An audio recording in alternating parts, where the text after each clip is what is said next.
And now, away from politics, we get into Women at the Forefront, a segment where we get to bring you different women who are doing great work for communities right here in Kenya. Today is no different, as I had mentioned at the very beginning of the show. We will be having Nyasaina Kwamboka, and now we actually do have her. So Nyasaina Kwamboka is an environmental economist and the founder of African Environmental Youth Advisory. And she's here, and we will be talking about period poverty, to be specific. And we just try and look at ways on which we can sustain her health, her being the females.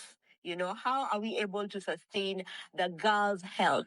That is what we will be looking at as we get deeper into period poverty and get to understand the challenges we have at the moment as a country, matters concerning period poverty. So welcome to the program. Thank you so much. It's a pleasure to have you on the show. I'm excited to be here. Yes, and I've seen you come with your tools. Yes. We're going to be getting into that. But before we even get into all of that, I want us to first understand what period poverty is all about. Right. If you were to describe what period poverty is, what would you say period poverty is? Right. So period poverty is the lack of access to menstrual products for a woman.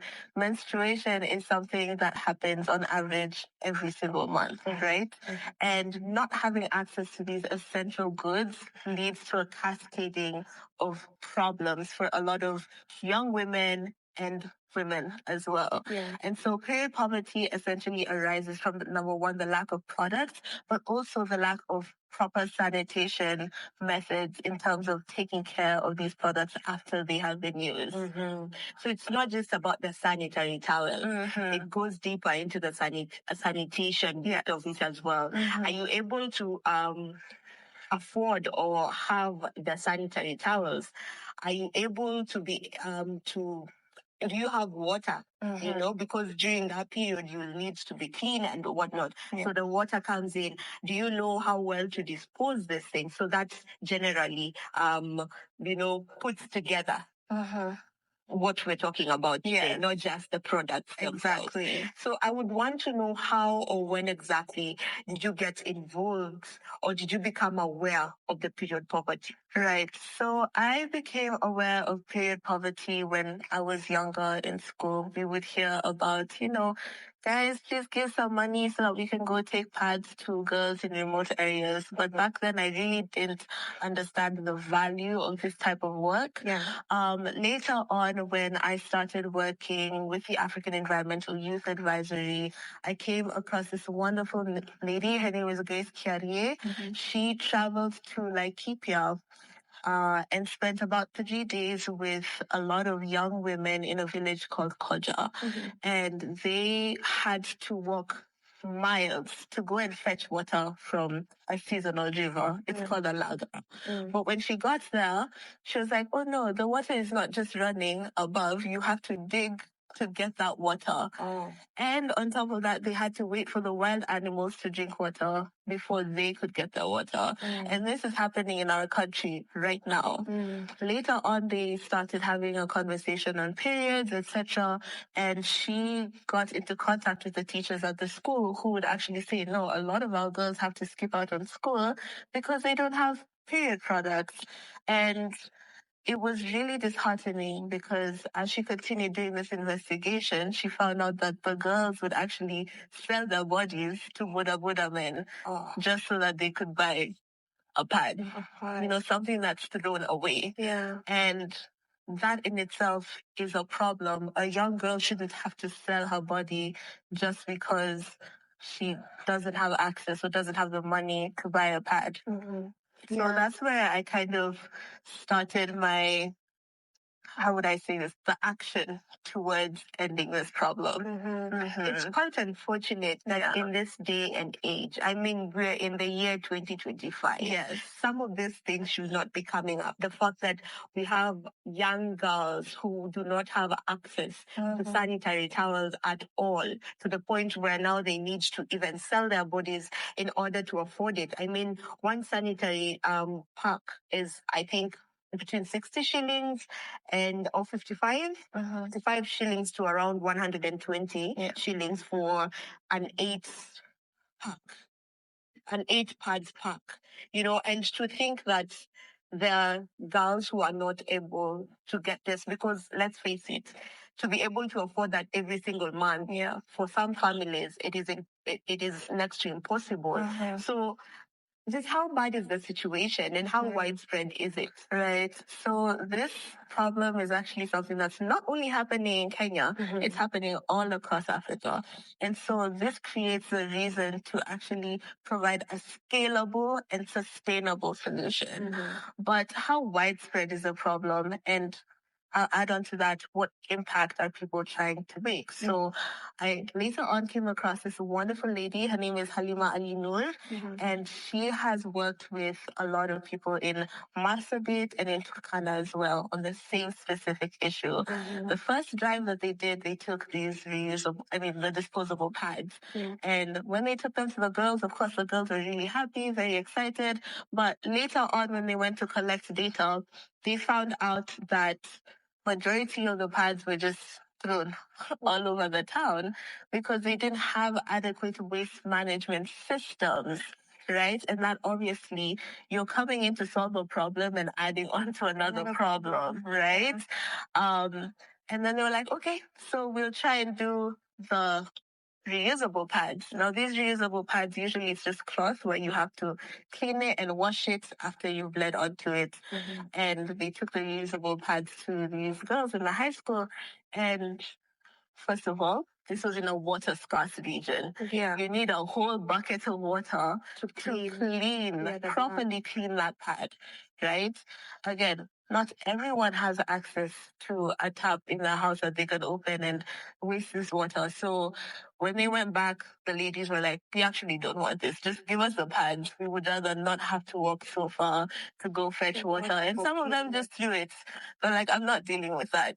So the problem is quite significant, and we have a solution, but we haven't yet implemented it at a larger scale. All right, so let's just get into the different sanitary menstruation materials, let me call them that, that you come with. So clearly there's the pad. I think most people are conversant with the pad. That's disposable. You get to use it probably 6 to 8 hours, and then you get to dispose it, right? That's the pad. And then we also have, what else do we have? We have the tampons. Tampons, almost the same as the pad, but now this one is for inserting, but it's also disposable, right? And then you have, that's the tampon. There we have it. And then we now have the cup, the menstrual cup. Called the menstrual. You're happy about the menstrual? I'm so happy about this. We're going to be talking about it. So then we have the menstrual cup. Just take me through these 3 products. Okay. The disposable pad, the disposable tampon, and then we have the menstrual cup. Right. Okay. So the pad is usually the first period product that we are introduced to when we start our menstruation cycle. And so I'm going to take some water and I'm going to use this. But I think anatomically, let me explain how it's used. So this pad is actually worn on your underwear. And so a woman's menstrual cycle will go onto the pad. This tampon is inserted into the vaginal canal. No, it does not take away your virginity at all. And it absorbs the blood. You pull it out and you throw it away. So it's also a disposable product. And then we have the menstrual cup, which actually collects the blood. You take it out, pour the blood, rinse it, and wear it again. It's very clean, and it also does not take away your virginity. So here I have some water. I'm going to pour it on these pads and the tampons and in the menstrual cup later on. But there we go. And I just want us to look at the level of... Okay, I lost it. Okay, I have it. Okay, so this is what happens to the tampon when it has absorbed water. Yeah. We're still waiting on this to fully absorb. Yeah. And then for the menstrual cup, I'm going to have you hold this. No problem. But when we use the menstrual cup, it is inside your vaginal canal, right? And so again, your blood is going to bleed onto the menstrual cup throughout the day. It's not a lot of blood. A lot of the times our tampons and our pads make us think that we bleed a lot, but it's about 2 to 3 tablespoons, which fluctuates. Yeah. And so you'll take your finger in, pull it out, and here, right? There you have it. Here. Okay. Okay. So from the 3 products that you came with, from the pad, the tampon, and the cup, clearly, when you talk about sustainability, this is the sustainable option, right? Yes. The sustainability best option. Let's talk about that. Okay. Why this? Why that? Yeah. Well, as you can see here, we have this tampon. It's already been used. You can't take it and squeeze out your blood and put it back inside, can you? No. Once you use it, you take it out, and then you throw it away. On top of that, look closely, and you can see these small fibers, right? We all learned about osmosis and the removal of particles in different textures, right? So like in water, this is going to come out. So imagine these small cotton fibers getting out while it's inside your body, right? And swimming up all the way into your uterus. That's a problem. Yeah. It's a really big problem. Yeah.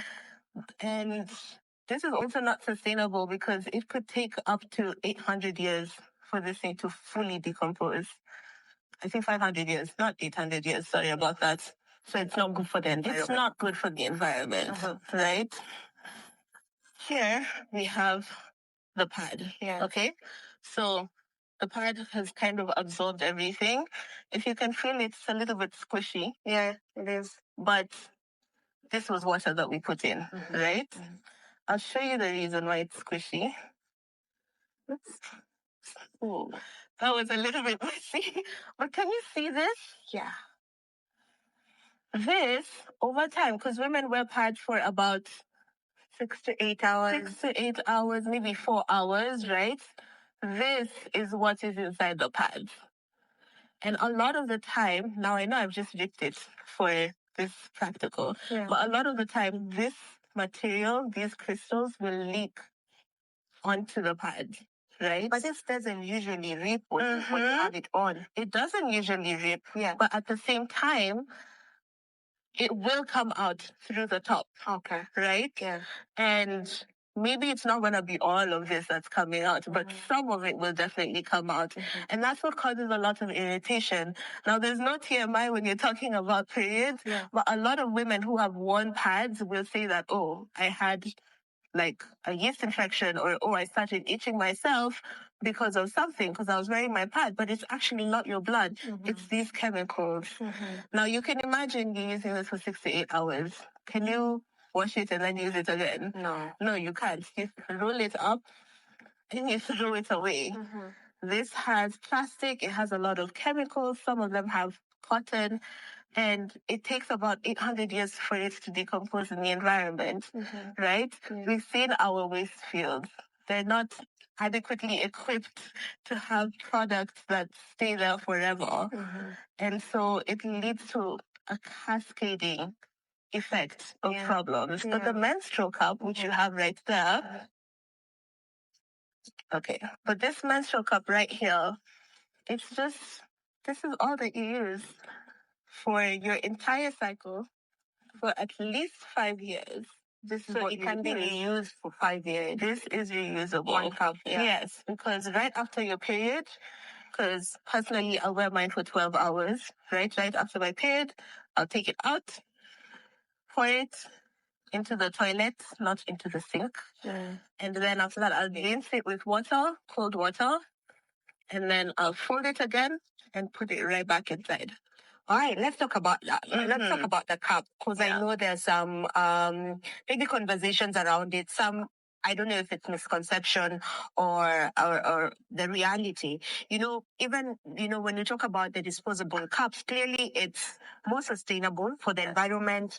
It's hygiene wise and even for your overall health, right? And for people who are not able to afford these sanitary towels every other month, each and every month rather, this might be the best solution because you reuse it for 5 years before you need to buy another one. So when you're going to probably give them out to schoolgirls and whatnot, there have been conversations on just how proper is it for a young girl to use this cup, considering you have to insert it inside the vaginal canal. Just let's talk about that. Okay, let's definitely talk about that because it's a really important conversation. Now, I understand that a lot of the times, we try and protect our young girls from many things. Number one, it's not just the insertion of this, but the basic idea that the girl is going to forget that she has a menstrual cup or a tampon inside. Yeah. And that could lead to like a lot of problems, right? And so the reason why we have started our Sustain Her Cycle campaign with older girls is primarily for that reason. Older girls have the ability to have bodily autonomy to say, yes, I want to try the cup, or no, I do not want to try the cup. Yeah. Right? Yeah. A younger girl, if you come to the school and say, hey, we're giving this out, and you give it to them, they run home and they show their parents, and the parents don't understand what this device is, and it brings a lot of conflict between the teachers, the parents, the students. And so it kind of becomes very counterproductive. Yeah. And so the reason why the Sustain Her Cycle campaign is very instrumental is because we work with young women who are over the age of 18. Okay. Right? Yeah. Because a girl over the age of 18, like I said, has her own bodily autonomy. She has the freedom to choose, and she also has the memory to remember that she's wearing a menstrual cup, right? She will definitely not get lazy and choose to not clean her hands while taking it out, right? So I understand why some people are a little bit averse towards working with younger girls, but it is possible with the right amount of mentorship and possibly consent from the parents too. Yeah. Because when we're talking about these type of menstrual products, which a lot of the times our African communities like, what in the world is it would be nice to have the parents there in for the training, have the students, have the teachers, so that we can have, it takes a whole village to raise a child. The entire village is a part of it. Yeah. All right. So still on it, I want us today to have our focus mainly on the cup, because I feel like it's more foreign than the rest, right? If I may use the word foreign. So how do you use it? Okay. Like, how do you insert it? Yes. So I'll start from start to end. Okay. So this is a menstrual cup. You've just bought it. It's actually the Mina menstrual cup. Yeah. They're supporting us with the work that we're doing, and the gift of givers as well. So it comes with a manual, which I will let you look at later on. But the first thing you need to do when you get a brand new menstrual cup is soak it in boiling water. The water does not have to be on the sufuria. It just needs to be boiling water. Put it in a cup or in a bowl and add in salt. Okay, that way you're using a natural disinfectant to remove all the germs. Right after that, you'll take it out. You can either wait for it to cool because it's been in hot boiling water, or if you're like me and you're in a rush, you just run cold water over it. And so then you have your clean, disinfected menstrual cup. After that, there's 2 ways that you can wear this. But before you think about wearing it, you have to wash your hands thoroughly, because this cannot cause any infections for you. However, your dirty hands can, right? So you wash your hands and everything. And then there are 2 types of folds that you can use. You can either use the C fold, or you can use the punch down fold. Okay. Are we getting it on camera? Yeah. Is it okay? Okay. So you can either use this punch down fold, as you can see, or you can use this C fold. Okay. It looks like a C. right? And the reason why you have to fold it is because your vaginal canal is constricted, right? So you will need to insert it. Yeah. So this punch down fold is usually the easiest, especially for beginners. And you can see how this looks very tiny, right? This can easily slide into the vaginal canal. So I want to use my fingers as representation because I don't actually have a full kit. Yeah. But you will insert it this way and you will let it go. Once it's inside, you let go and it'll pop. Yeah. Right? That's how you know when it's well fitted. Now, the reason why it has these tiny holes on the side is because it helps with suction, right? So one question that we were getting from our girls in Marsabit was like, oh my gosh, if I get on the bike, will it come out? If I walk, will it fall? If I run, will it fall? No, it won't because it's properly secured within your body. Yeah.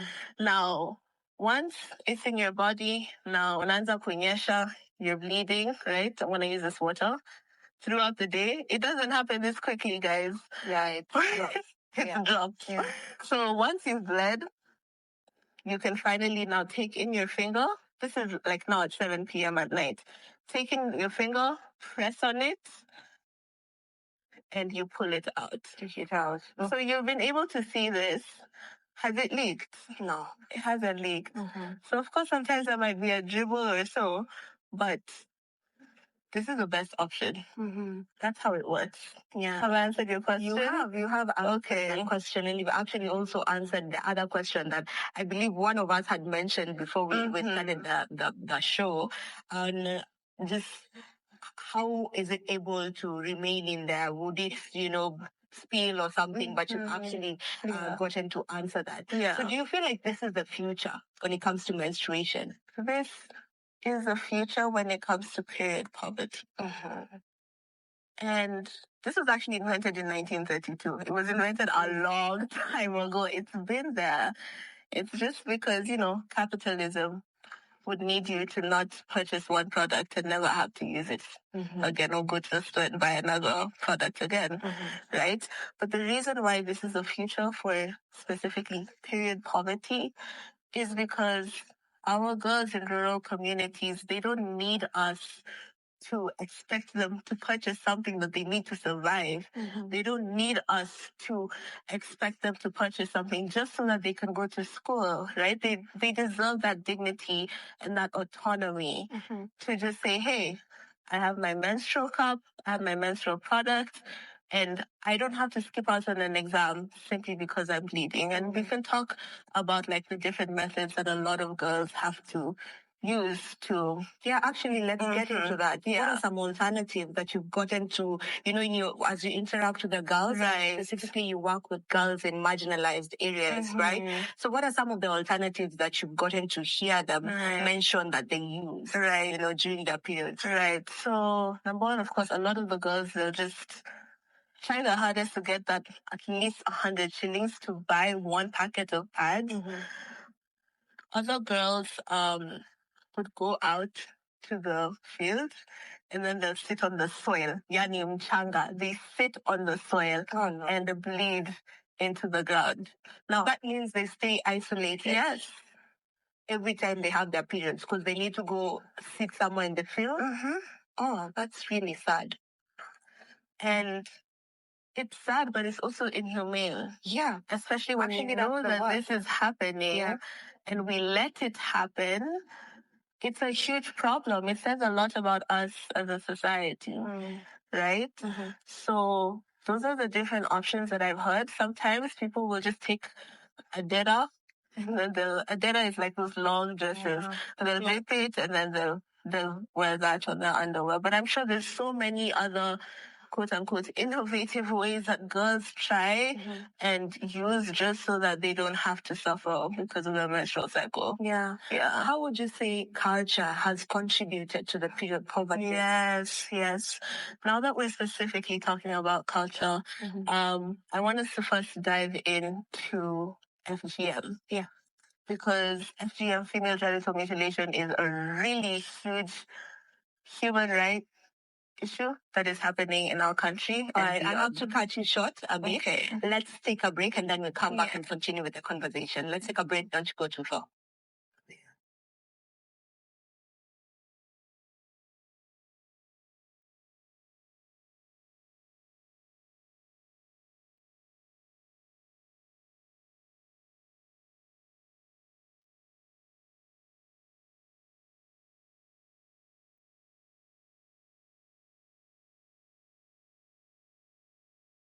All right, and we are back to continue with the conversation that we're having on period poverty.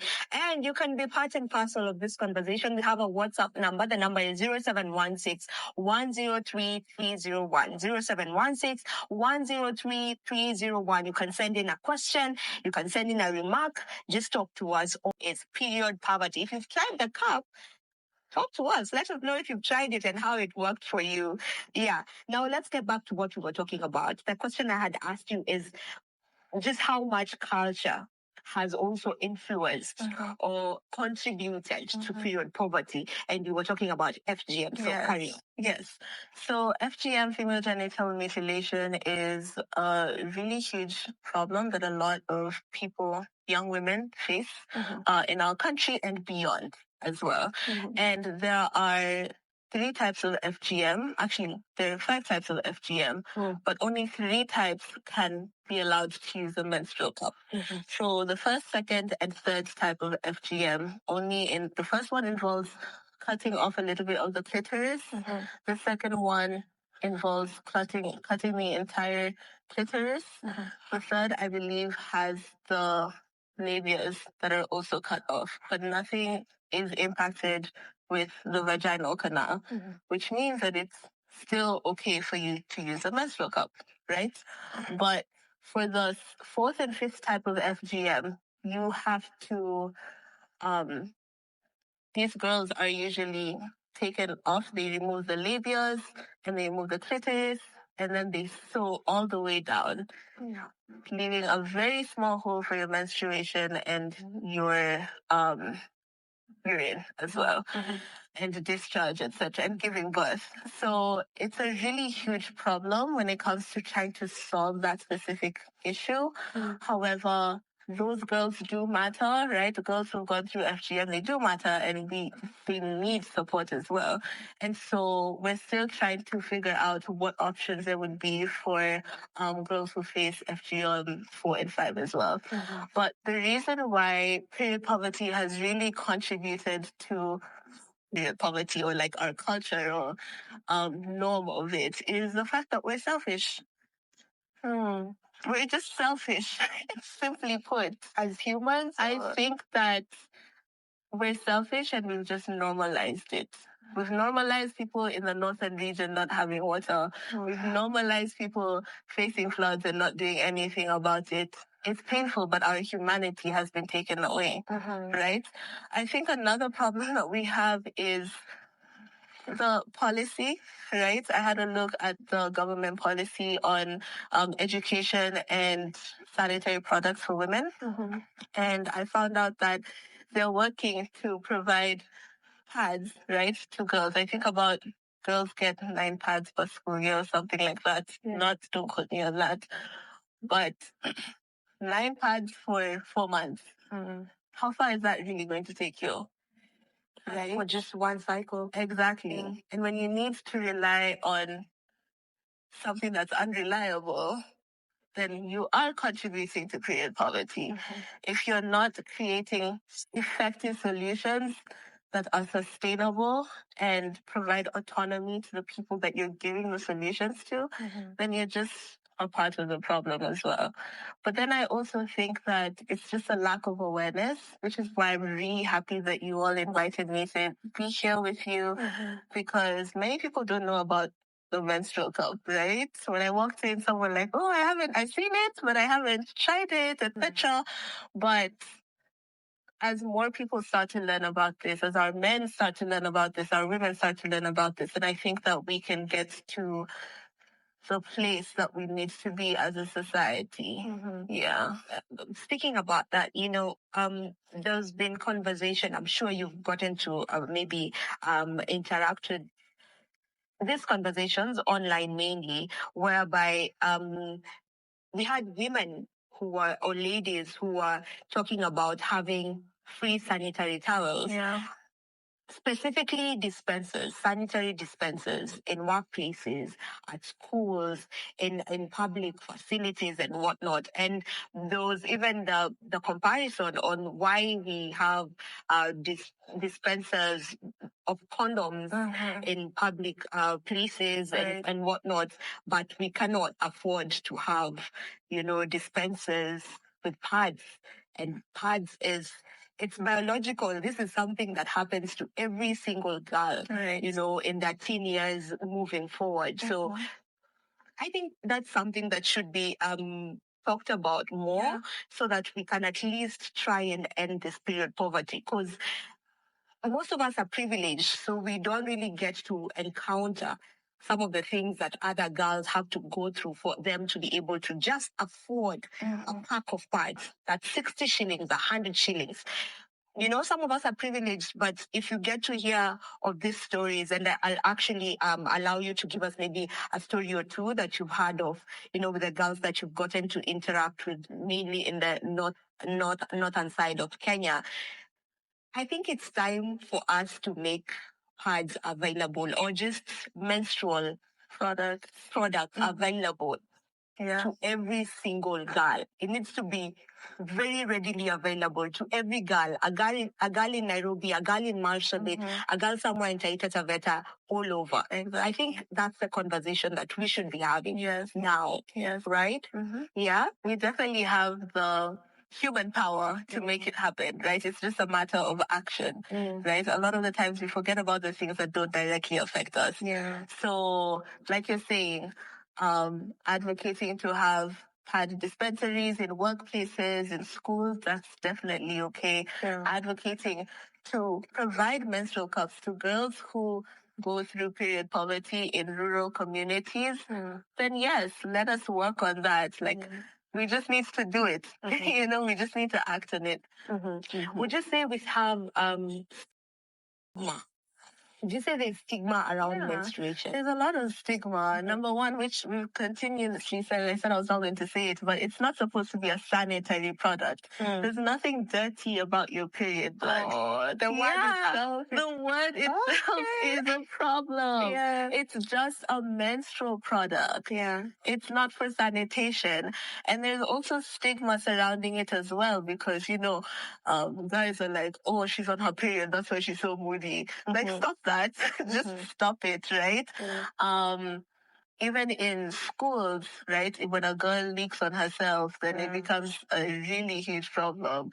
But, at the end of the day, it's just about unlearning and involving everyone in these conversations, both the men and the women. Absolutely. So that we can just all move forward together. Yeah. This is very normal. Yeah. Remember, you can get to be part and parcel of this conversation. The lines or the number to get to talk to us on via WhatsApp is 0716103301. 0716103301. You can send in your WhatsApp message and I will be sampling them. And allow me to go through some of the messages that have come in. Someone is saying, kindly advise, how is the cup used? I think you've shown us that. Is it comfortable? And they're saying, is it comfortable? I have never seen it. This is the first time I'm actually listening into this topic, so thank you. So is it comfortable? Yeah. Another one is asking, do we have different sizes of this cup?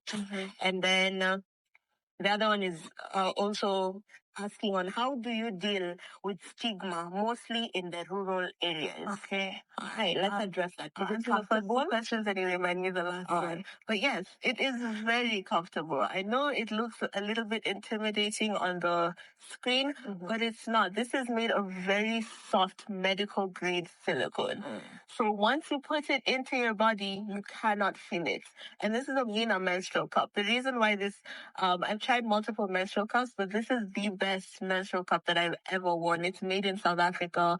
We're supported by the Mina Foundation. So definitely, it is comfortable. And if you're curious about it, don't let me tell you. Buy one, right? Reach out to Yvonne Dark on Instagram and let her know, hey, you were inspired by Sustain Her Cycle, or Nyasaina told me to try this from KBC. Just reach out to her and you can purchase one. I think they're going for 800 shillings right now. And for each one that you purchase, another one will be donated. Okay, so each time you purchase one is donated to a girl in need, which is a really noble thing to do. And the second question was on the different sizes. Yeah, there are different So sizes. there are different sizes. Can you zoom into that? Okay. There are different sizes. This is a small size and this is a big size. This size is used for people with a lighter flow. And people who have not given birth as well. So this is a cup that I use. This cup is also used for people who have also not given birth, but also people who have given birth, right? It's not a matter of anything else but the fact that you have a heavy flow, number one, after you've given birth. And also some people just naturally have a heavy flow. Yeah. So these are the two sizes, and I know that one is bigger than the other, but they both fit just as comfortably when you wear them. All right. Yeah. The other one was talking about dealing with stigma, specifically in the rural areas. I believe this is someone who's talking to us from those areas, and probably they experience stigma, you know? Absolutely. So what's the best way to deal with stigma all round? What responsibility do we all have in dealing with the stigma around menstruation? And I would never have understood the stigma around menstruation if I hadn't gotten the mentorship of Yvonne Dark and Zakira as well.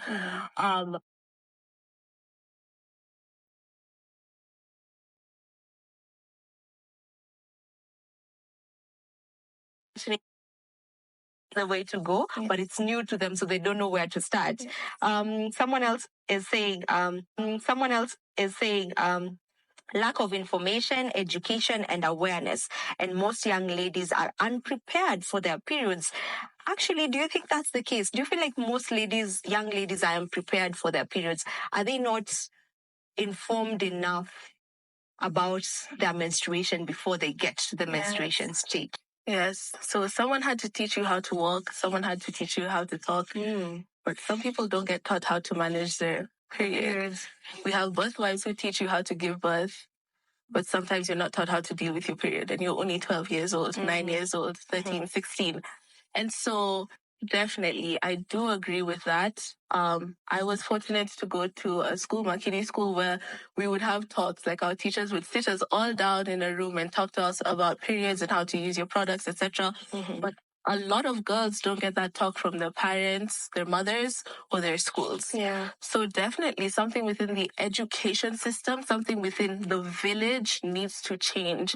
Because if your teacher is already having a stigmatized perspective on periods, something that's going to come eventually, then that's going to be a problem. But we can definitely change that just by having conversations on it, for sure. More open conversations on menstruation definitely should be had. And as you mentioned earlier, not just for the girls, let's also involve the boys back in school. Let's also involve the men in this, because, I mean, you have wives, we have sisters, we have mothers, you'll have daughters. So everyone just needs to know about menstruation and have the proper information on it. What are some of the myths that you have encountered so far, and how do we debunk and state the facts? Okay. One of the myths that I have encountered is that this is going to take away your virginity, this or this, which is not true, because what is your virginity? I'll let you answer that. How do you give your virginity away? It's not through product. And anatomically, scientifically, this does not go all the way to break your hymen. Your hymen sits at your cervix. This is just in your vaginal canal. Another myth that I have encountered is the fact that your period blood stinks, that it's smelly. Your blood does not smell. And you will find out once you use this menstrual cup, what smells is these products right here. Okay, they smell because they have a lot of chemicals. And on top of that, they have, like, you sweat when you're using these products, but you don't sweat when you use this. So those are the two different misconceptions that you've gotten to hear about this. Maybe as we almost come to a conclusion, I can read one more question or comment that has come in. Someone is saying, how do we compare with other nations, both in Africa and the world, in terms of literacy and accessibility of safety menstrual products? So I would like to say, how do we compare with African nations specifically? Yeah. Because when we compare ourselves to the world, we're comparing ourselves to economies and communities that are a little bit ahead of us. Yeah, privileged. Very privileged. There's a power imbalance. The right people to compare yourself with is your community, right? The 54 nations.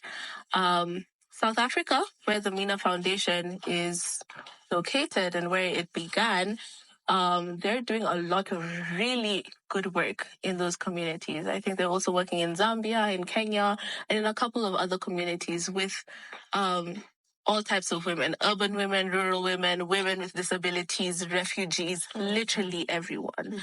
And so when you ask how do we compare, it's very itemized on how that would work, right? But especially when you said that this is very new to them, a lot of people were saying this, when this is a new product, sometimes there's not enough scalable data to try and compare, especially when you're talking about something that's heavily stigmatized. So it's definitely something new, but something that we can compare with that face the same type of problems. Yeah. All right. So you've talked about the fact that if one buys 1 cup, you're able to donate 1 cup to a lady in need. In the country, anywhere in this country. So how much is the cup? Right. So the cup is going for 800 shillings 800 right now. Yeah. Usually they go for 1,200, but right now they're celebrating their 10-year anniversary, the MENA Foundation. So it's 800 shillings for just 1 cup. And honestly, if you can try it, if you want to try it, do it, because at the end of the day, you're going to be supporting another girl in need. So, yeah. Yeah. And, I wanted to talk about the importance of these donation drives, because I don't know how well people understand just how many girls are in dire need of menstrual products. So just talk a bit about the donation drive, and if there's a way they can get to reach you for someone who would be open to help with donating some of this. Right. So number 1, you can purchase a menstrual cup if you want to use it. Just email or DM Yvonne Dark on Instagram and you can get one. For the people who do menstrual drives, and I know that there's a lot of them, I think I just want people to think about it. When you're trying to assist someone with something, do you want them to depend on you for the rest of your life? Because creating that dependency is creating a superiority imbalance, and that's a problem, right? So perhaps think about switching to menstrual cups and seeing how that works. I know that the MENA Foundation offers training on how to sensitize people to use a menstrual cup. And I understand that people do want to do a lot of good for the community. But as an environmental expert, just think twice. You're giving pads, but are you looking around you to see if there are sustainable ways to dispose these menstrual products? Actually, you just spoke about that, and there's a message I've seen come in on more or less the same. Someone was asking, okay, we should be winding up now, but maybe just 2 more, right? What are some of the environmental connection to girls' hygiene during their periods? And then they put, you're the environmentalist, right? Yes, I am. I'm an environmental economist, okay? So environmental economics, like number 1, if you are unable to afford something, then that becomes difficult for you, right? The second thing, the cost of production for plastic is actually very, very low. But these products are still quite expensive for a lot of the people. And so even though they're expensive, but they're the most affordable, right? And so you purchase these materials, and usually we know pads, guys, they come in like more wrapping around it. But I don't know how I put it, but look at all of this. This is complete waste. You don't use this for anything, so why is it there? You see, this gets disposed of. But you use it to wrap the pad after. But still, I get what you mean. I get what you're saying. Sometimes people use tissue as well. And on top of that, it goes into the environment. When these materials go into the environment, number 1, we've seen our clogged sewers all over Nairobi. Okay, I'll use Nairobi as our case study. We've seen our clogged sewers. When it starts to rain, there's a lot of flash floods. What do we do about that? We're just adding on to more of these problems, right? On top of that, if we don't have adequate waste management systems, things get thrown around all over our city, and even in the dump sites, right? It leaches into the water, and people living within those communities have to drink that type of like harmful water. And even if it's in the dump sites and it's not sitting there for the whole 800 years, it's being burned, right? And these toxic fumes are going into the air, and it's impacting, it's leading to climate change, air pollution, respiratory problems. So yes, there's a lot of problems with this. Yeah. All right. Thank you so very much, Kwamboka, for joining us. And thank you for just shedding light on this conversation. Thank you for talking to us about the cup. Many messages, I couldn't read all of them, but many of them are just thanking you for, the information on the cup, and most of them are open to trying it. So there's that. Maybe your final remarks in just 30 seconds. Okay, number one, we'll cover the rest of those questions on our Instagram, so follow us at African Environmental Advisory. Number two, if you want to buy a menstrual cup, reach out to Yvonne Dark and purchase one, and then follow us so we can answer those questions. The third thing is that we just want to thank all of the donors and well-wishers that have supported us. We thank the Gift of Givers, the Mina Foundation, and Jimmy Wanjala, who he's actually a pilot. He's not an environmentalist, but he was like, hey, I'm going to buy 100 cups so that you guys can go support girls. So anyone can be a part of this movement. All right. Thank you so very much one more time for gracing our show today and for the good work that you're doing. So clearly you are our woman at the forefront. This is where we get to end Good Morning Kenya for today. Thank you so very much to each and every one of you who has been part of the show since we began to this point. We really appreciate that you always take your time to watch this very informative show right here on KBC Channel 1. Remember, we do this each and every morning of the week. My name is Vivian Ndegwa. Do enjoy the rest of your viewing. Goodbye.